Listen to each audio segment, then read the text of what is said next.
todos os presentes, encarnados e desencarnados, tá? E depois desse tumulto da cidade, vamos agora para a nossa realidade espiritual.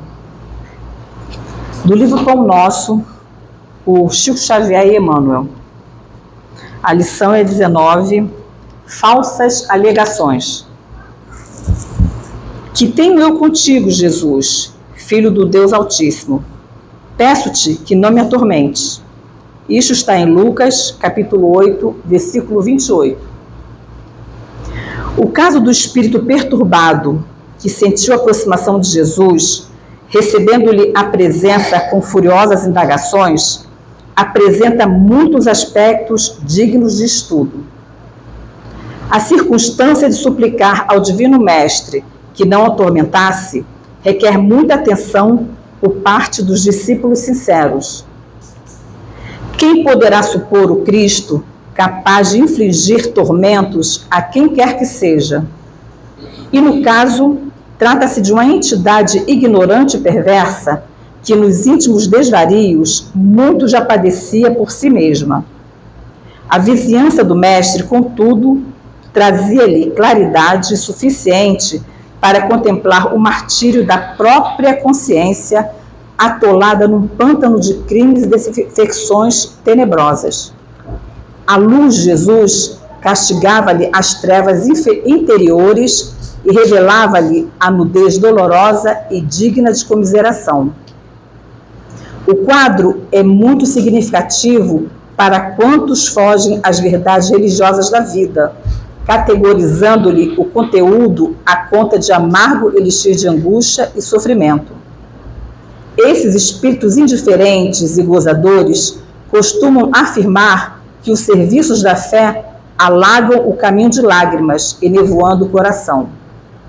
Tais afirmativas, no entanto, denunciam-nos.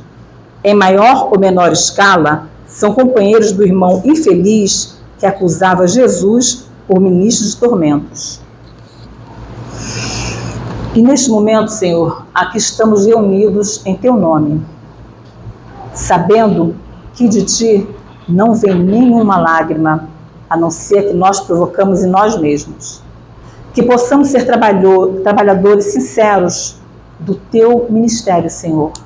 Que possamos ter a fé suficiente, essa fé que Tu nos legou, que remove montanhas, que move montanhas, que afasta a escuridão de nossas vidas.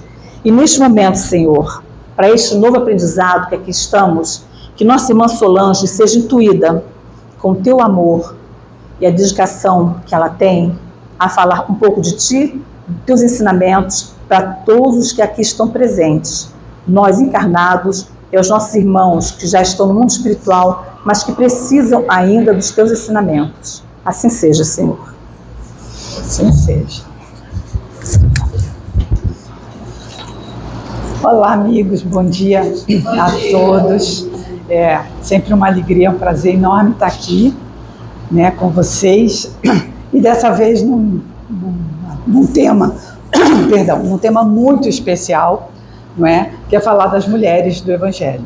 Então, em primeiro lugar, que a paz de nosso Senhor Jesus Cristo esteja aqui conosco, nos envolva e nos possibilite um aprendizado cada vez maior, né? E que esses ensinamentos de Jesus possam nortear as nossas vidas. Eu quero, em razão do dia de ontem, né, a comemoração do Dia Internacional da Mulher, eu quero saudar todas as mulheres que aqui estão, encarnadas e desencarnadas, e quero fazer isso na pessoa de todas as trabalhadoras da casa, todas as mulheres que fizeram essa casa acontecer desde a sua fundação, né? Porque esse estudo é também sobre isso. Então, essa nossa gratidão ao papel da mulher no desenvolvimento, na divulgação do Evangelho, no trabalho no bem e na sustentação, não é, das casas espíritas e de todos os lugares por onde elas passaram. Esse tema é muito extenso. Falar sobre as mulheres do Evangelho não é pouca coisa. Falar sobre como Jesus se relacionava com essas mulheres também não. E eu não consegui nem fazer um resumo digno daquilo que eu pesquisei. Então, eu vou repassando aqui as coisas e nós vamos conversando. Então, para a gente contextualizar o tema, é muito importante a gente saber que as mulheres, muitas vezes, elas foram relegadas, né, a uma posição menos importante na história, né? E esse trabalho, no dia de hoje, ele visa justamente trazer a condição da mulher, o protagonismo da mulher e a importância da mulher no ministério de Jesus, né? Durante, desde o início da sua pregação na Galileia até a sua crucificação e mais ainda até o momento em que ele aparece, né, para Maria Madalena, como sendo a mulher escolhida para ser o testemunho, né, da ressurreição de Jesus, ou seja, da volta dele, né, de que a morte não existe.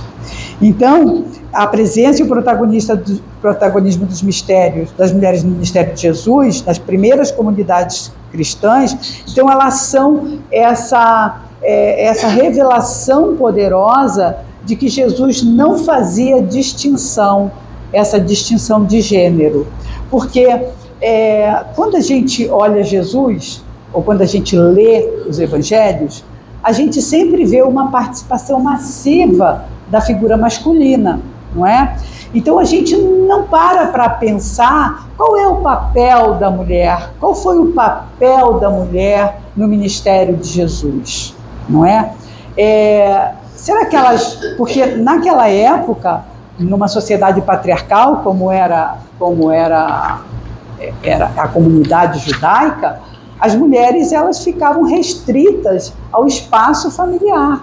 Elas não tinham voz, elas não podiam estudar a lei e elas não podiam também participar, falar em público. Então, se elas não podiam estudar, se elas não podiam falar em público, como elas iam pregar o Evangelho de Jesus, não é? Por que Jesus escolheu 12 homens para serem seus apóstolos e ele não incluiu mulher ali? Será que ali havia alguma intenção de Jesus, de algum recado para que as mulheres não deveriam ter algum protagonismo? Claro que não, porque a maneira como Jesus se colocava no mundo, a maneira como Jesus contrariava as regras arbitrárias e discriminatórias daquela época, não era a maneira como nós costumamos fazer, né? Batendo boca, virando a cara, criando constrangimentos. Jesus, ele constrangia com a sua autoridade mesmo, porque ele não afastava as pessoas e aceitava cada um como era. Ele não fazia escolhas pela condição social ou pela sua pureza. Ele tinha, na verdade, um olhar para todos e principalmente um olhar inclusivo. Por que razão, então, que ele iria excluir as mulheres, não é? Então, analisar os evangelhos sob essa nova perspectiva, revelando a presença ativa das mulheres e significativa também no compartilhando esses ensinamentos ou a responsabilidade, compartilhava com os homens a responsabilidade de repassar esses ensinamentos de Jesus, de levar a boa nova a todos. Então, isso é muito importante para que a gente possa ter um olhar verdadeiro. Nós estamos vivendo uma época de restauração. Se a gente parar para pensar, os valores que foram pregados até hoje, muitos valores, porque muitos valores são valores morais que a gente realmente deve levar conosco, mas outros valores foram impostos na sociedade para o fim único e exclusivo de dominação.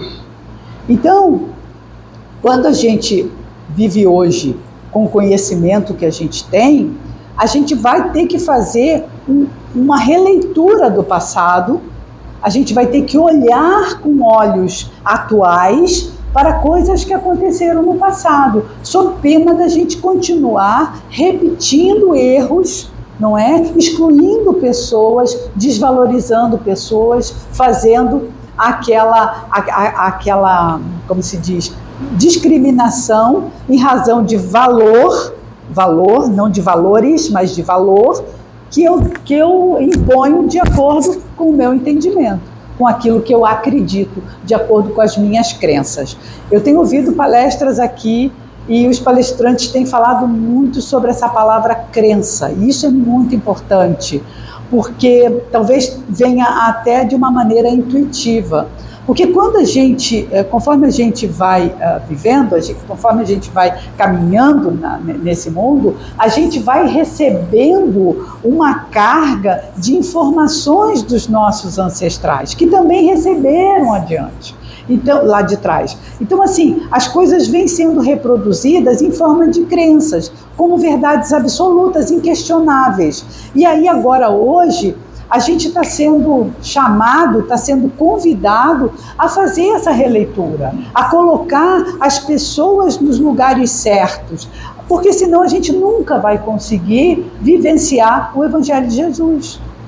Porque Jesus, ele fazia do jeito que ele fazia, porque ele não tinha as crenças que nós temos, ele não tinha os preconceitos que nós temos.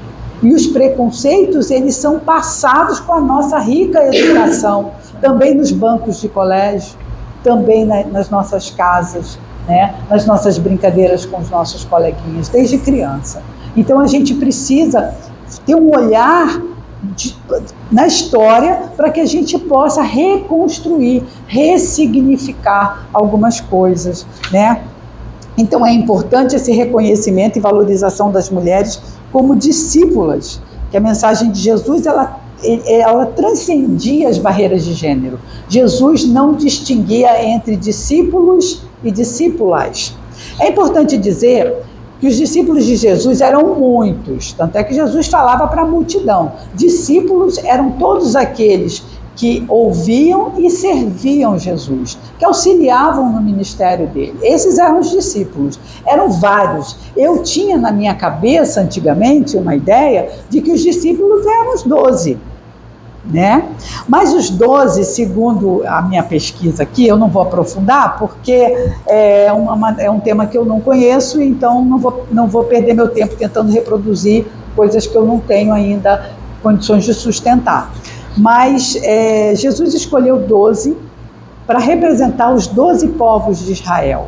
E Jesus se colocava como Israel. Ele teria vindo no lugar de Moisés. Ele teria vindo como diziam as profecias. Ou seja, Jesus queria ganhar o coração dos judeus, né? Porque eles se titulavam o povo de Deus, não é? E eles esperavam não só a terra prometida, mas também o novo Messias, né? O Messias que viria salvá-los, o Salvador, né? Então Jesus não podia vir como eles esperavam que Jesus viesse, porque eles estavam totalmente equivocados. Mas Jesus precisava entrar no discurso deles, porque como é que a gente vai levar uma boa nova, como a gente vai ressignificar, como Jesus fez? Ele disse: eu não vim modificar a lei, não é? Eu vim para cumprir a lei, e ele cumpriu a lei.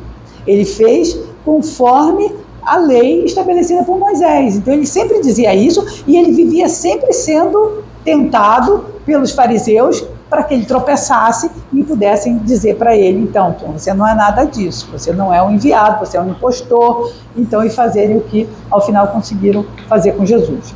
Então, Jesus escolheu 12 homens, porque os homens naquela época, eles tinham maior mobilidade, eles poderiam falar em público, eles poderiam levar adiante, não é? E sendo 12 homens correspondendo, representando as 12 tribos de Israel, ele comunicava e ele passava a mensagem de que os 12 homens dele, sendo escolhidos as 12 tribos de Israel, teriam plenas condições de levar a boa nova. Então, uma questão de aceitabilidade, como uma estratégia, não é? Para que fosse melhor recebido.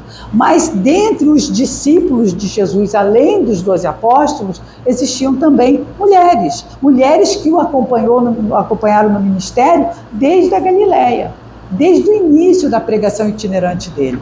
Então, o que Jesus fazia era tratar a todos. A palavra discípula não existia em aramaico.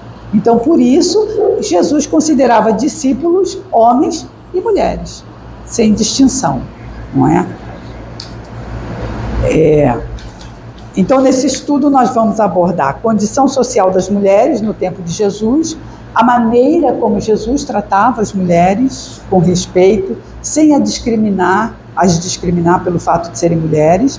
Vamos destacar algumas figuras femininas importantes e refletiremos sobre os legados que elas deixaram, né, para a humanidade. Porque em cada uma das mulheres que participaram, assim, das conhecidas, não é? Que de alguma forma, porque entre as mulheres conhecidas, algumas tinham nome, outras não. Então, dentre as mulheres conhecidas, todas elas deixaram um legado, cada uma. Então, vamos tentar, né, levar adiante. Então, como é que era a condição da mulher no tempo de Jesus, né? As mulheres eram submetidas à autoridade masculina, tinham papéis limitados ao ambiente doméstico, elas tinham muitas restrições e desafios para enfrentar, não tinham acesso à educação, eram excluídas da vida pública e dependiam financeiramente dos homens. As mulheres estavam sujeitas a todas as punições civis e penais. Inclusive, por exemplo, o adultério, ele era punido com um apedrejamento para a mulher, e para o homem representava apenas uma conduta reprovável. Então, para ver a diferença, o peso que havia, e assim, conhecendo essa condição, não é, muito primitiva de estar no mundo, não é, com todas essas limitações, a gente vai ver o devotamento, a coragem, não é, das mulheres que seguiram Jesus. E a gente vai ver também o preconceito que elas sofreram por estarem ali naquela condição. Elas sofreram durante, porque os próprios apóstolos eram preconceituosos com relação às mulheres, tanto é que Pedro ficou indignado, que foi Maria Madalena que viu Jesus primeiro. Como assim que ele apareceu? E Jesus, o testemunho da mulher não tinha valor na sociedade judaica, não tinha valor. E Jesus deu testemunho, deu a ela o testemunho, a palavra, né? De ver que ele estava vivo. Então ela pôde dizer aos outros: eu vi o Senhor, eu vi o Rabi. E isso é uma demonstração de como Jesus não fazia distinção, não é? Ele escolheu aparecer para ela. E cuidado, porque alguns dizem que Jesus tinha uma relação de marital com ela, porque uma mulher, para estar perto de Jesus, tinha que de alguma forma, né, ser submissa, estar com ele por uma razão que não seja a qualidade moral dela, o desejo de estar se melhorando, né? Porque Maria Madalena foi uma mulher que se transformou. Maria Madalena era uma mulher que desejava imensamente ser amada. Vou deixar para falar isso depois, porque eu vou fazer um estudo aqui sobre isso. Ela desejava imensamente ser amada. E a grande dor dela era esse desamor que ela sentia. Ela não conseguia ter filhos, ela não tinha alguém que a amasse. E com Jesus ela entendeu, e ela sofria de uma depressão muito forte. Por quê? Por conta disso. E nesses momentos, né, ela ficava apática, porque ela era uma mulher muito rica e muito influente. Ela era influente também. E ela tinha conhecimento. E ela tinha um palácio, ela tinha posses, ela tinha bens. E isso gerava nos homens uma inveja e um preconceito, infelizmente. Então, como era a maneira de se fazer calar essa mulher? Era colocando ela numa posição pior. E ela era uma sofredora. E com Jesus, ela se transformou, porque ela entendeu que o verdadeiro amor é aquele que a gente dá, não é o que a gente recebe. E quando Jesus ensinou isso a ela, quando ela pôde entender isso, ela foi feliz. Ela foi feliz dentro do ministério, porque todas as mulheres que se transformavam e que se curavam através do convívio e através dos feitos de Jesus, os chamados milagres, todas essas mulheres passaram a seguir Jesus. Era impossível não seguir, né? Só Joana de Cusa, Jesus mandou ela de volta para casa, porque ela era casada com o procurador de Herodes, né? E aí ela não podia, ele dizia que por enquanto ela tinha que ficar lá, mas quando o marido dela faleceu, ela passou a seguir Jesus, né? Até ser morta na fogueira, né? Sem abjurar, sem dizer que não conhecia, que desconhecia o Cristo. Então, as mulheres naquela época, elas não podiam ensinar, elas não podiam exercer funções religiosas, já falei sobre isso tudo aqui. E Jesus, ele quebrou esses paradigmas. Jesus quebrou muitos paradigmas. Se hoje nós temos condições de compreender a igualdade entre as pessoas, quando hoje a gente é capaz de compreender o valor que Jesus dava a cada pessoa, é porque ele fazia assim.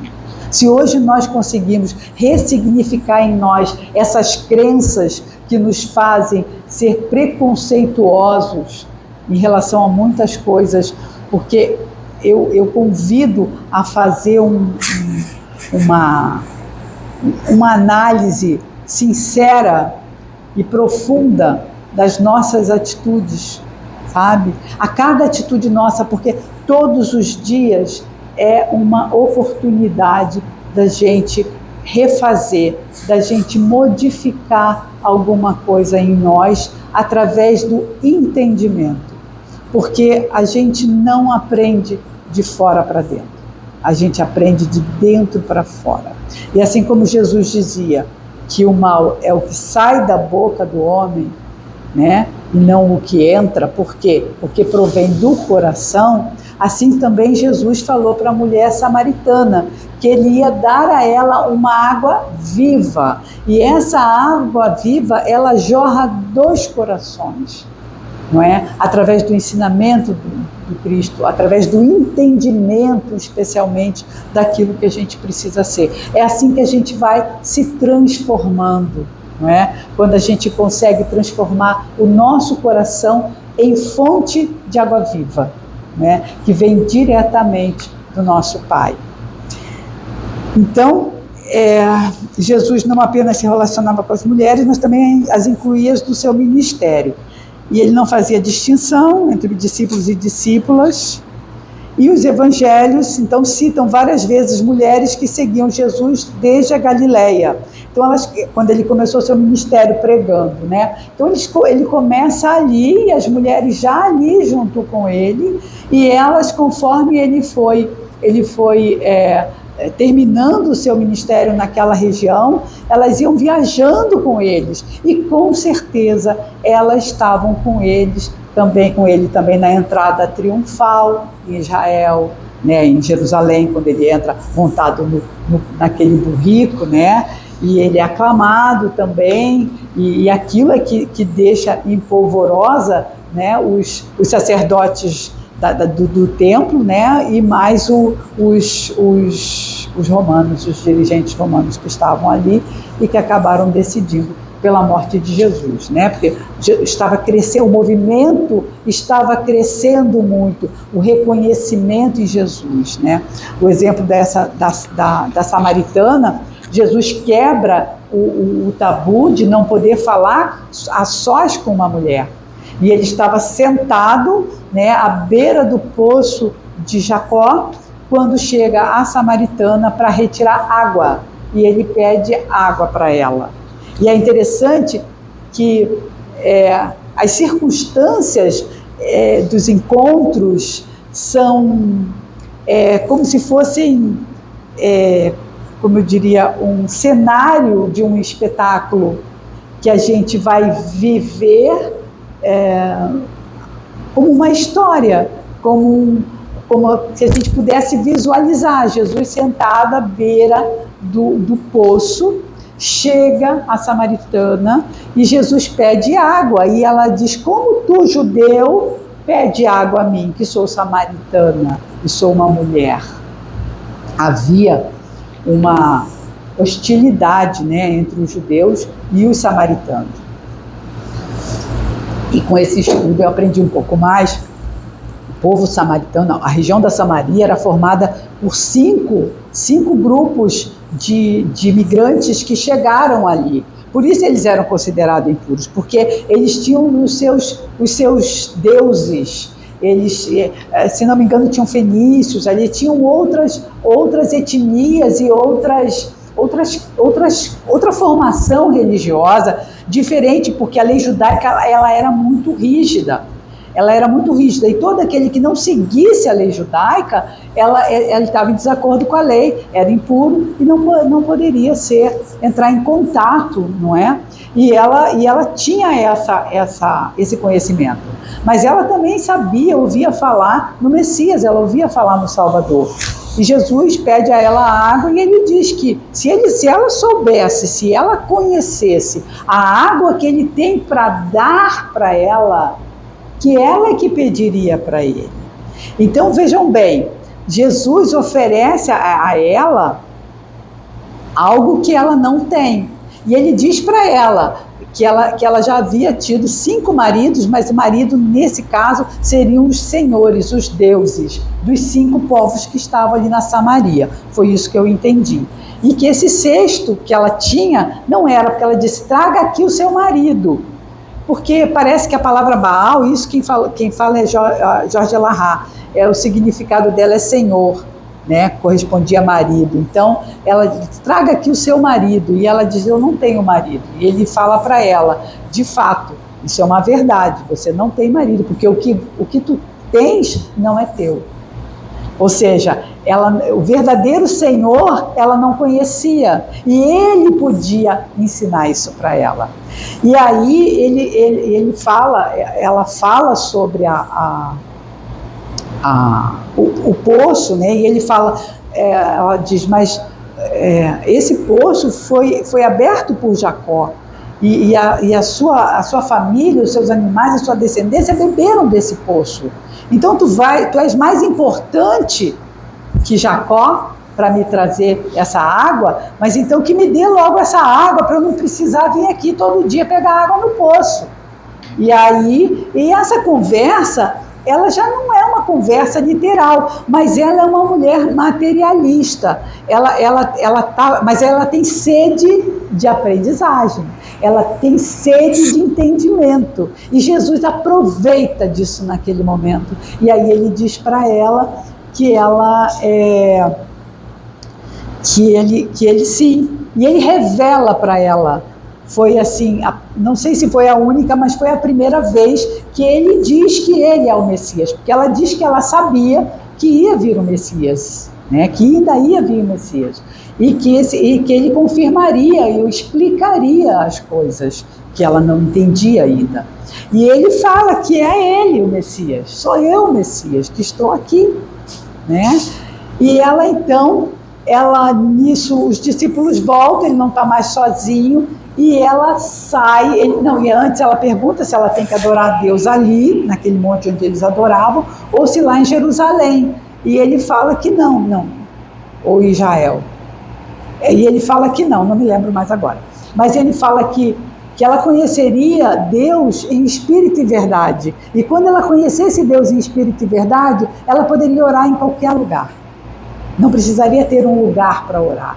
Olha quanto ensinamento ele traz para nós, né? E ele deu a ela um testemunho, o testemunho de que ele era o Messias, o Salvador. Toda aquela conversa preparou o espírito dela para isso. E aí o que aconteceu? Ela deixou Cristo ali, deixou até o vaso dela ali e saiu correndo para a cidade e foi evangelizar. Chamou o povo e disse que havia lá um homem e que ele havia dito coisas a respeito dela. E que ele era, sim, o Messias, ela acreditava, e então ela conseguiu passar os ensinamentos de Jesus, se tornou uma evangelizadora, e aqueles homens com quem ela falou vieram ter com Jesus e pediram para Jesus ficar, e Jesus ficou por lá 2 dias, segundo os evangelhos, ainda pregando para eles. E aí a samaritana abriu as portas da Samaria para Jesus. Jesus jamais teria conseguido chegar lá se não fosse a mulher samaritana. Então, olha a importância dessa mulher no Evangelho. Olha a importância dessa mulher na divulgação do Evangelho, não é? Na modificação das pessoas, na oportunidade de conhecer a Boa Nova. Então, ela estava ali para isso, né? Eu já misturei a palestra toda, mas vamos indo, né? Tinha uma ordem aqui, mas agora tá indo bem, né? Vamos seguindo, porque pelo menos eu estou lembrando as histórias, né? Então, na época, quando Jesus foi crucificado, os discípulos não estavam lá. Eles sentiram medo. Tanto sentiram que Pedro negou Jesus, né? Negou Jesus. Eu estou olhando.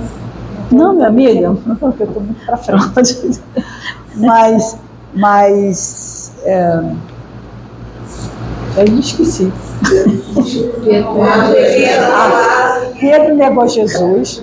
Pedro negou Jesus 3 vezes, né? Foi naquele momento que Pedro se transforma, né? Naquele momento que Pedro compreende a grandeza do Mestre, do Messias. Ele sabia.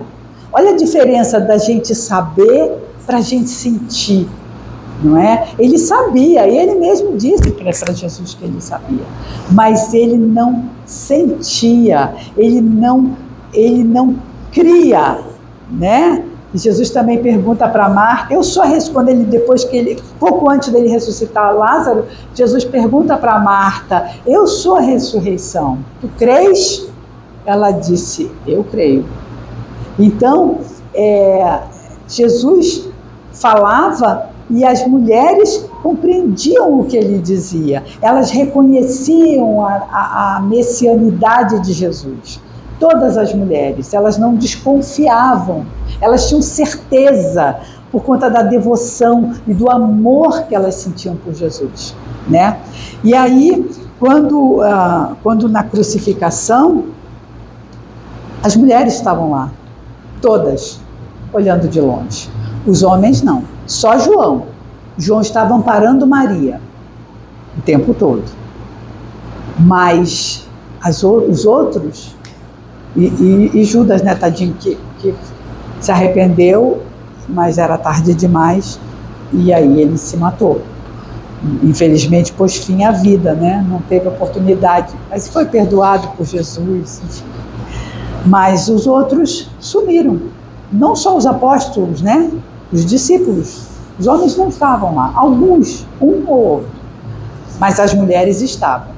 Todas estavam ali. Elas não sentiam medo. Estar ali era um ato de coragem.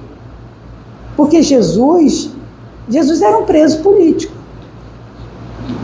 Jesus foi preso porque ele contrariava a ordem posta, a discriminação, tudo aquilo que fazia mal, que beneficiava só aqueles que tinham o poder religioso, o poder do dinheiro, não é?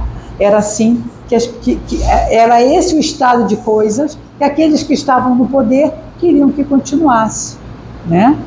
E aí, estar ali no momento da crucificação, estar ali com Jesus até o final, até o momento final, e depois sair dali e ir para o túmulo, que elas fizeram isso, e foram. E Maria Madalena chegou lá logo cedo de manhã. Então elas foram para ali e depois no dia seguinte estavam lá também. E estar ali perto de Jesus era um risco, porque as pessoas podiam ser mortas. Elas podiam, porque quando mataram Cristo, o que queriam apagar era uma ideia. Era uma ideia, não era um homem. Era um homem que pregava uma ideia.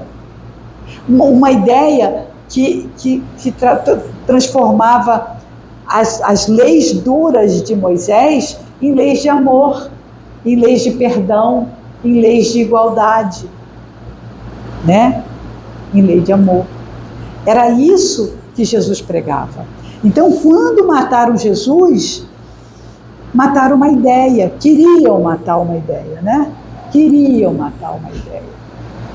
Mas não conseguiram, graças a Deus, né? Porque já estava bem solidificado. Mas mesmo assim, essa ideia, ela foi de tal forma modificada ao longo do tempo para que pudesse conviver com a situação posta, não é? Na época, porque era preciso acomodar as coisas. A gente precisa saber disso, né? Morreu Jesus, mas e a ideia? Né? Então aquelas mulheres que estavam ali, elas guardavam com elas os ensinamentos de Jesus, que elas iam passar adiante. Jesus preparou aquelas mulheres e elas foram líderes em comunidades. Tanto é que Paulo de Tarso, ele fala lá na carta em Gálatas, no capítulo 3, versículo 28, ele diz: não há mais judeu nem gentio, escravo nem livre, homem nem mulher, pois todos vocês são um em Cristo Jesus. Ele estava falando para uma comunidade, para uma igreja, né? Então, as mulheres, elas tiveram um papel muito importante no cristianismo primitivo. Elas continuavam levando a palavra, elas continuavam pregando o evangelho por onde elas iam e elas continuavam também trabalhando, né, formando essas igrejas e auxiliando também, né, porque muitas auxiliavam com dinheiro o ministério de Jesus, né? Joana de Cusa, Susana, Maria Madalena, as três são citadas como sendo discípulas de Jesus, né? Embora não com esse nome, mas eram discípulas, que auxiliavam também materialmente, né? Porque tinha que ter comida para aquelas pessoas que acompanhavam Jesus, né? Nas suas caravanas, nas visitas de cidade em cidade, de aldeia em aldeia. Né? Tinha que ter como os víveres eram importantes. Então, quem podia, não é? Joana de Cusa era uma mulher que tinha posses, né? O marido era um alto funcionário de Herodes, então ela tinha posses e ela ajudava Jesus. E Maria Madalena também era uma mulher com posses que também ajudava financeiramente o ministério de Jesus. Então, e as igrejas também posteriores, elas eram mantidas também com o auxílio de pessoas que contribuíam com dinheiro também para manter aquelas comunidades. Então, deixa-me ver. Aí falam dos evangelhos que falam das mulheres, né? E falam também, embora alguns evangelhos sejam muito sucintos, porque Lucas foi o evangelista que falou mais das mulheres, né? O evangelho de Lucas, ele veio depois, né? Porque os evangelhos, eles foram escritos depois, eles não foram escritos de forma contemporânea com a pregação de Jesus. Né? Por isso é que é Evangelho segundo Mateus, Evangelho segundo Marcos. O Evangelho de Marcos é o primeiro, é o mais antigo. O Evangelho de Lucas, eu li em algum lugar, também não sei aonde agora, mas é que Paulo pediu a Lucas para escrever o Evangelho. E Lucas escreveu esse Evangelho com base na narrativa de Maria. Era Maria que conversava com Lucas. Lucas era um médico. Lucas veio muito tempo depois. Lucas é contemporâneo de Paulo. Então, ele Ele perguntava para ela, ele conversava com ela, e conforme ela ia contando as histórias, né, ele ia... E agora eu me lembrei que eu tenho que falar de Maria, né? Então as ideias estão aqui voando, né, na minha cabeça. Mas então, dentre os evangelhos, o que mais falou sobre mulheres foi Lucas. Mas o único evangelho que traz a história de Maria é um evangelho apócrifo, é o evangelho de Tiago, que eu não tive tempo de ler, mas eu vou ler, né? E aí, assim, tem umas histórias que são diferentes, né? Existem muitas informações desencontradas, isso também a respeito das mulheres, né? Mas Maria, assim, até me emociona falar de Maria, porque imagina um ventre capaz de receber um espírito tão luminoso quanto Jesus. Imagina a responsabilidade, a maturidade espiritual que essa mulher precisava ter. Imagina. E ela sabia tudo que ela ia passar. Ela sabia. Imagina educar uma criança que vai ter a responsabilidade, o papel, a tarefa do Cristo. Pense, é a escolhida, né? É a escolhida de Deus. Então imagina, fica até difícil falar, né? Maria esteve sempre ao lado de Jesus.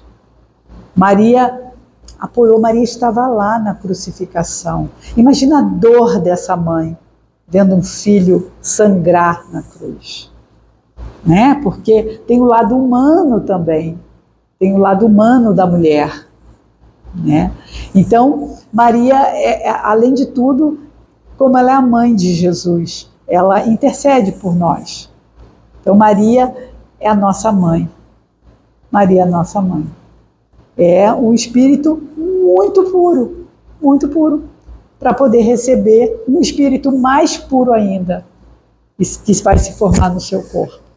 Né? Imagina que mulher é essa. Né? Então, eu não me sinto nem autorizada a tecer nenhum comentário sobre Maria, porque Maria é a mulher, né? A mãe das mães, é a mulher verdadeira. Eu acho que é aquela que, quando a gente sente uma angústia muito profunda, a gente deve elevar nosso pensamento para Maria e pedir a ela que nos socorra, porque com certeza ela vai nos socorrer e vai interceder, né, junto ao Filho amado, né, por nós. E então, voltando aqui, os evangelhos eles não falavam muito das mulheres, né? E tem essa questão porque na época em que os evangelhos foram escritos, havia já um processo de apagamento do protagonismo das mulheres. Porque quando Jesus morreu, houve apesar dele continuar, né, através dos apóstolos e dos seus discípulos, através do trabalho continuar, né, Jesus depois ainda trouxe mais Paulo e tudo,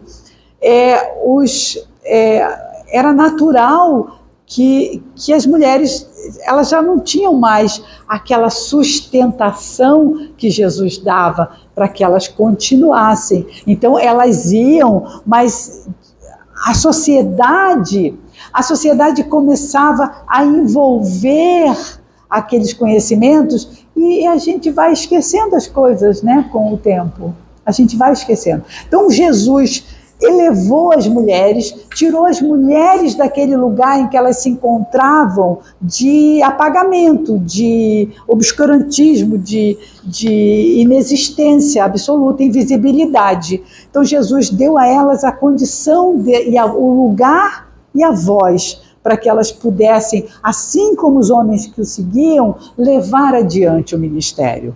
Mas aí ele sai. E aí o que a sociedade faz? Abafa. Por quê? Porque para não mexer no estado de coisas, porque toda mudança é difícil. A gente não faz uma mudança em casa, uma reforma em casa, sem tirar tudo do lugar. Sem depois ter que olhar tudo de novo e já dizer assim, não, isso aqui não cabe mais aqui, isso aqui não cabe mais ali. É um processo. E isso é difícil, não é? O ser humano tem uma dificuldade muito grande para se mobilizar. Ele gosta das coisas como estão.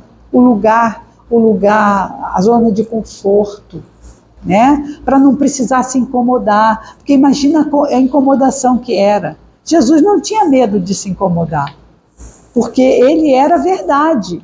Ele era o que ele era. O que ele pensava, ele fazia.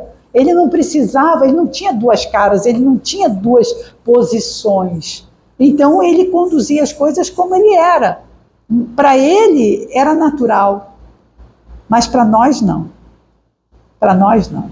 Qualquer coisa que a gente vá querer mudar na gente é difícil. É difícil, porque a nossa tendência é voltar sempre para o mesmo lugar. É fazer sempre do mesmo jeito. Né? É continuar onde a gente está. Então, essa dificuldade acabou abafando o protagonismo das mulheres. De modo que os evangelhos de Marcos e de Mateus eram os mais sucintos. Né? Eles falavam muito pouco das mulheres. João e Lucas que falam mais, sendo que Lucas fala mais que João das mulheres, sobre o protagonismo delas, sobre a participação delas junto com os homens, claro, né, como uma unidade no ministério de Jesus.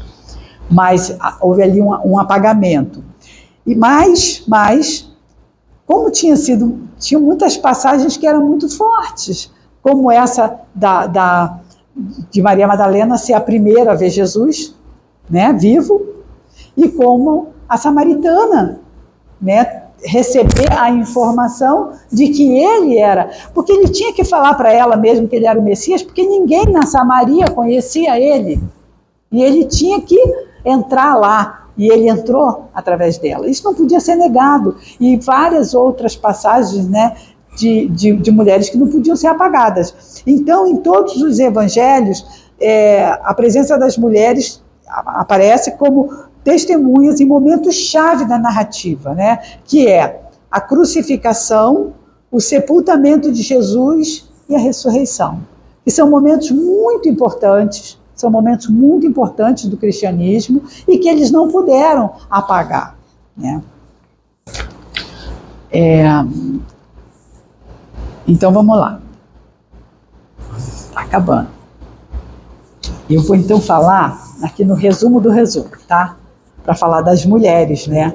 Das mulheres, citar algumas mulheres, né? Maria, a mãe de Jesus, né?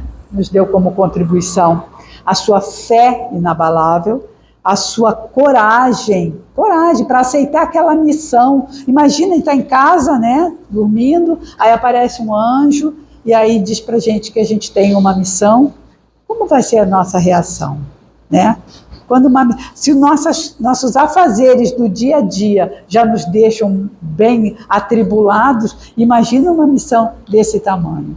Então ela precisou ter coragem, né, para aceitar essa condição, aceitar essa missão divina. E além de tudo, ela nos demonstra uma absoluta obediência ao Pai, aos desígnios do Pai.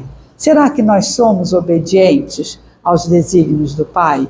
Será que nós aceitamos com resignação e com boa vontade os encargos que o Pai nos coloca? Para o nosso próprio bem, porque tudo que acontece para nós é para uma modificação nossa, para um amadurecimento nosso, porque nós estamos aqui matriculados numa escola.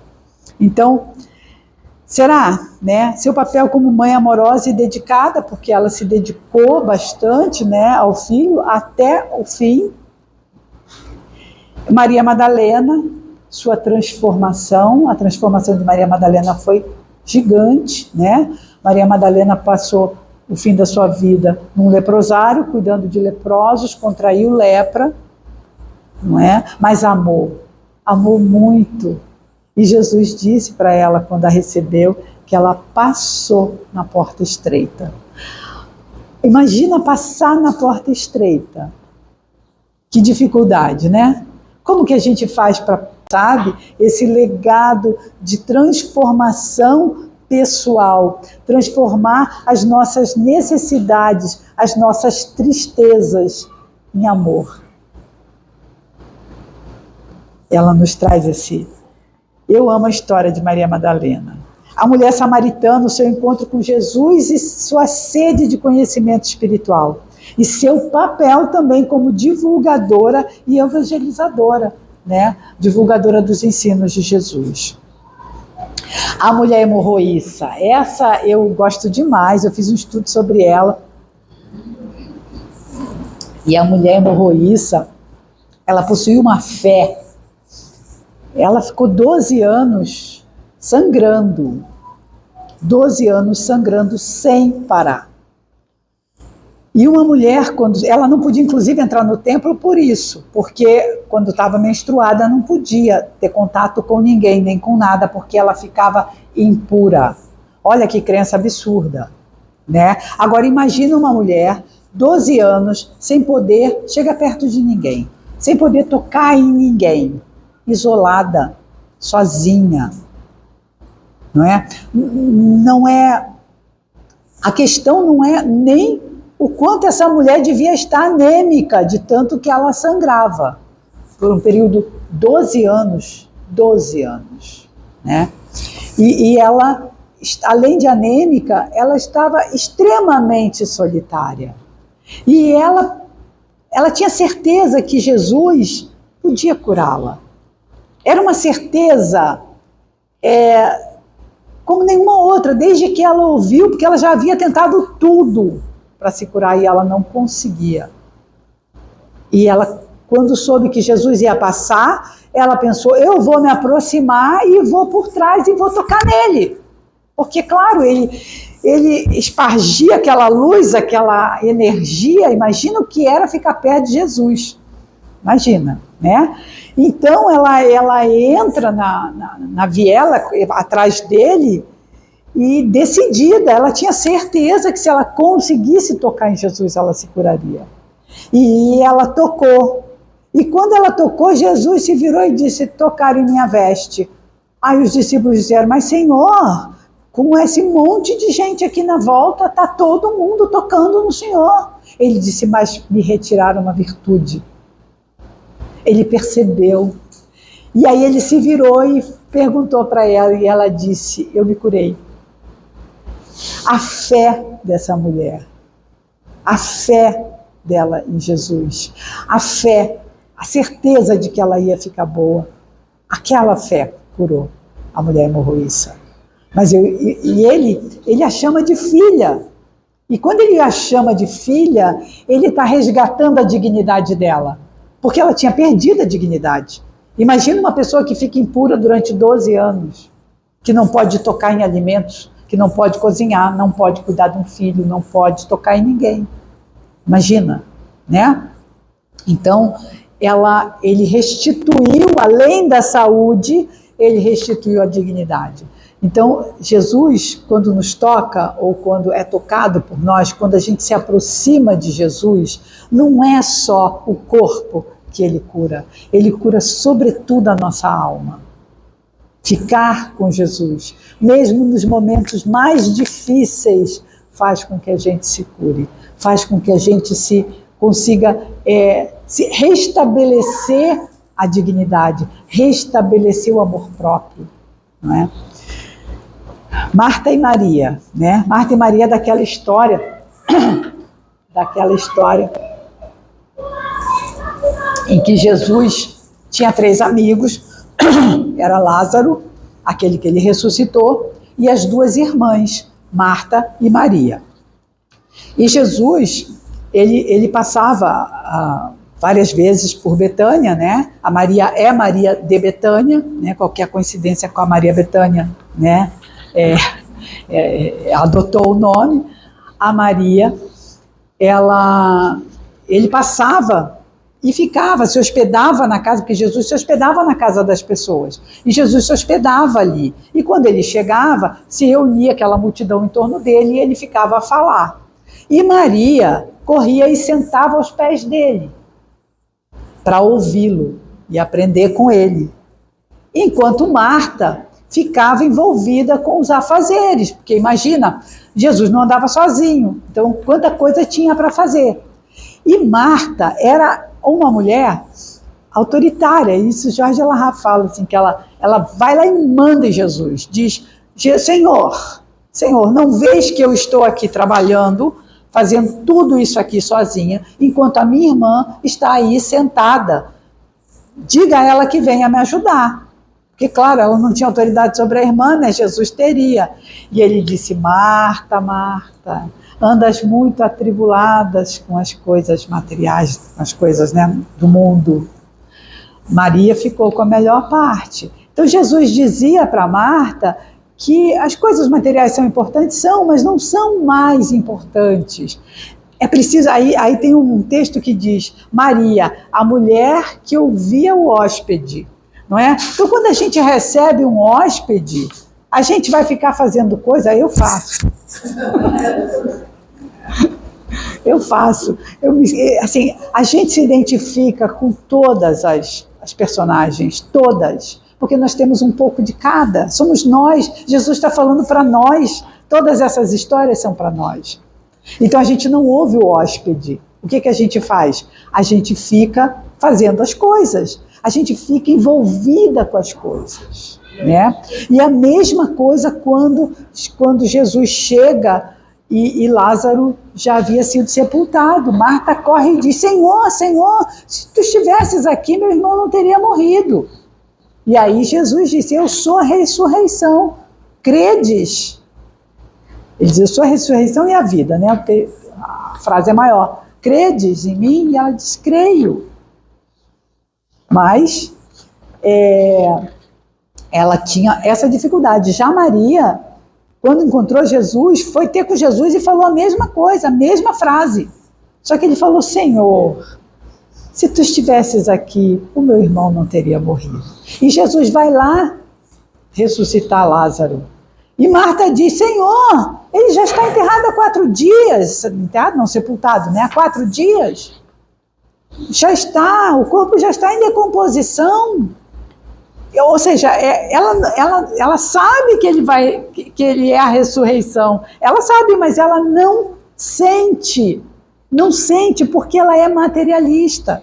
Ela não consegue sentir, ter aquela confiança, crer, né? Ela sabe. Então isso é muito importante, o que a gente sabe e o que a gente crê. Eu vou encerrar.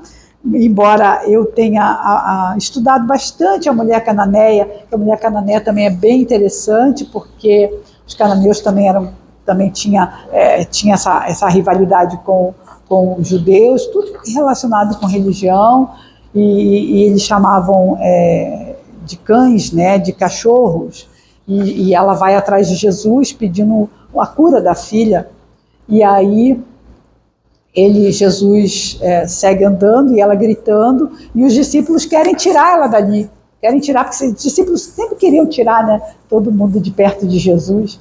E aí Jesus disse, eu não vim senão para resgatar as ovelhas do meu pai. Então não deveria dar pão aos cachorrinhos?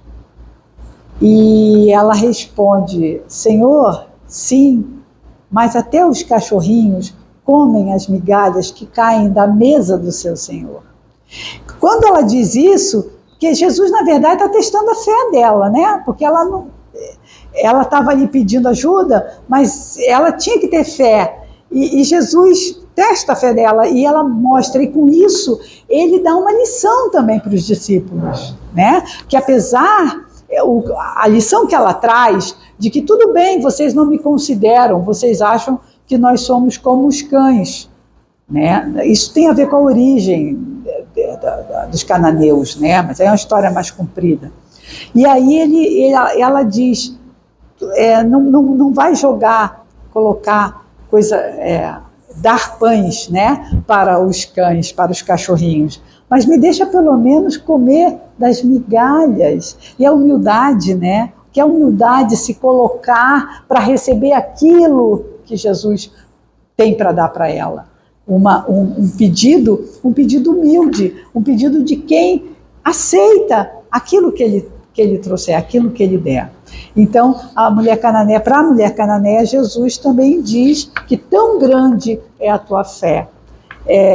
Então, esses exemplos são legados também para nós. Eu sugiro, até o Jorge Alahá tem eu acho que é um seminário, que são 2h30, eu nem consegui ouvir tudo, eu já tinha ouvido há uns 3 anos atrás, mas ele fala sobre as mulheres do Evangelho, e é muito rica, porque como ele é judeu, ele tem todo aquele conhecimento, ele conhece a língua, então ele enriquece muito a história, né? Mas é isso, eu espero que essa lição, a lição dessas mulheres, né? O trabalho que essas mulheres realizaram, a confiança que Jesus depositou nessas mulheres, que sirvam para nós como exemplo e como estímulo também, para que a gente possa entrar no ministério de Jesus, seja pelo nosso exemplo, seja pela nossa transformação, né? Muito obrigada pela paciência e que Jesus nos abençoe a todos. Obrigada, minha.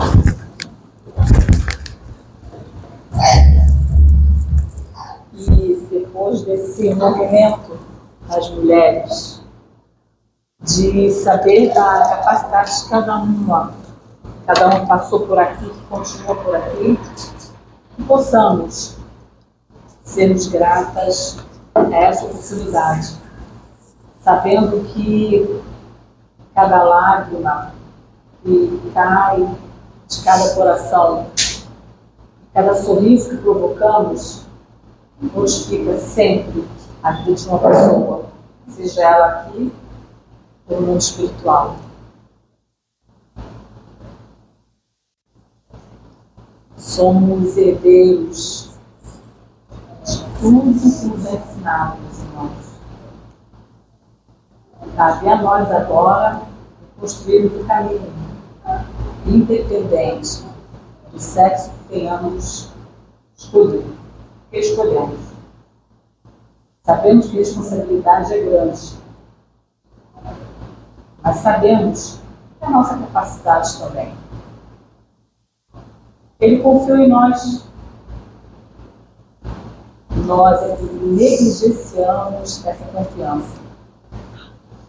Estamos aqui para ceifar todos os males, mas também para plantar cada semente, cada árvore. Construímos a nossa caminhada. Olha as sementes ali. Essa semente é como ser os frutos que cada um de nós plantamos. Fiquem em paz.